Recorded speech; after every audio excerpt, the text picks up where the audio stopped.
All right, today we're jumping into a really powerful piece of ancient wisdom from the book of Proverbs. What's so amazing about it is how it lays out two completely different paths in life. One seems incredible at first, but ends in total ruin, while the other leads to a deep, lasting kind of joy. So let's explore this incredible guide to choice and consequence. Okay, so the text gets right to it, doesn't it? It immediately hooks us with this incredible contrast. I mean, it's just such a vivid image, something that seems so appealing, so persuasive, smoother than oil, but the reality behind it is painful and bitter. This one line, right here, it really sets the stage for the big warning that's about to unfold. So the first thing we're going to look at is the nature of this allure. The passage doesn't just say, hey, avoid this. It's smarter than that. First, it wants us to understand why this path is so tempting to begin with by really digging into its deceptive, attractive surface. And this breaks it down perfectly. Look at the left side. That's the promise. Lips that drip honey. Speech smoother than oil. I mean, who wouldn't be drawn to that? But then, bam! Look at the price you pay. An ending that's bitter as wormwood and as sharp as a double-edged sword. The message couldn't be clearer. That initial appeal is just a mask for something really, really destructive. Okay, so after that initial warning, things get pretty intense.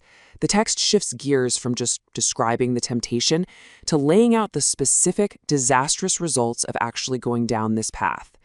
This isn't a gentle nudge anymore. It's a head-on look at the devastating consequences. What's so brilliant here is that it shows this isn't some sudden accident. It's a descent, a progression. It starts with unstable ways, living a life without a solid footing. That then leads to your feet literally going down to death. And the final destination? Your steps lead you straight to Sheol, which in ancient terms was the realm of the dead. It's this deliberate, step-by-step journey straight into ruin. And the thing is, these consequences aren't just abstract ideas. They are real. They are tangible. The text gives us a whole catalog of what you lose. Your strength, your vigor, is handed over to someone else. Your time, your years, are given to the cruel. Your money, strangers feast on it. Your hard work just makes someone else rich.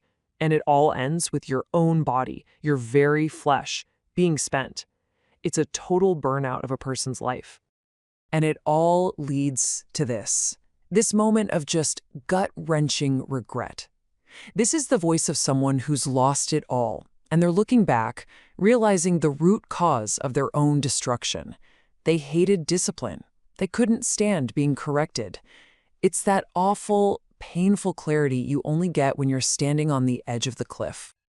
So you're probably thinking, okay, that sounds awful. How do you avoid it? Well, the text is way ahead of you. After painting this incredibly vivid picture of the path to ruin, it pivots. It moves from the problem to the solution. It's time to talk about the other path, the path of wisdom. All right, so let's get into the solution. And what's cool is that the alternative path isn't just a list of don'ts. Instead, all this wisdom is wrapped up in one powerful central metaphor, the cistern of fidelity. So the core advice is this: drink water from your own cistern. Now, you got to remember, back then, in a dry, arid land, having your own private well or cistern was an incredible, life-giving treasure. So as a metaphor, it's about finding that deep, satisfying, life-sustaining joy within your own committed relationship, a source that's personal, private, and meant just for you. And then it hits you with this question to really make you think. Why would you take something so precious, so vital, your own private source of water, and just let it spill out into the public streets for anyone?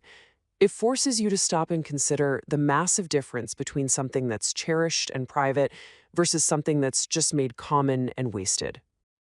So remember that whole list of losses we saw earlier? Well, this path has its own list, but it's a list of blessings. It's the complete opposite. Your fountain is meant to be blessed. You're told to find joy, to be satisfied, and to be forever captivated by faithful, enduring love. This isn't about fleeting pleasure. It's a vision of deep, lasting fulfillment. All right, for the final part, the whole perspective zooms out. We've seen the two paths, and now we get the ultimate context for why these choices matter so much. We're going to talk about oversight, self-made traps, and, most importantly, personal responsibility. And here's a really big idea it introduces: ultimate accountability. The point is, your choices, your ways, the paths you walk down, they aren't made in a vacuum. The text argues that they're seen, they're known, they're examined, and that adds this final heavy layer of significance to the whole decision. And this is so interesting because it shows us the mechanics of how these destructive choices actually work. They're not just one-off actions. They become a kind of self-made prison. A person's own bad actions, their iniquities, are what entrap them. The cords of his sin entangle him. The very thing he chose becomes the thing that binds him.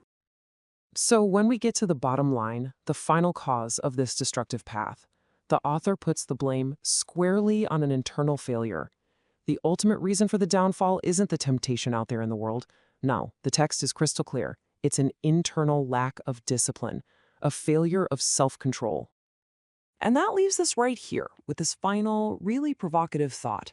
The whole tragedy is framed as being led astray, not by some powerful external force, but by one's own great folly. And that leaves us with a huge question to think about. Is the biggest danger we face the temptation out there in the world, or is it the foolishness that can exist inside ourselves?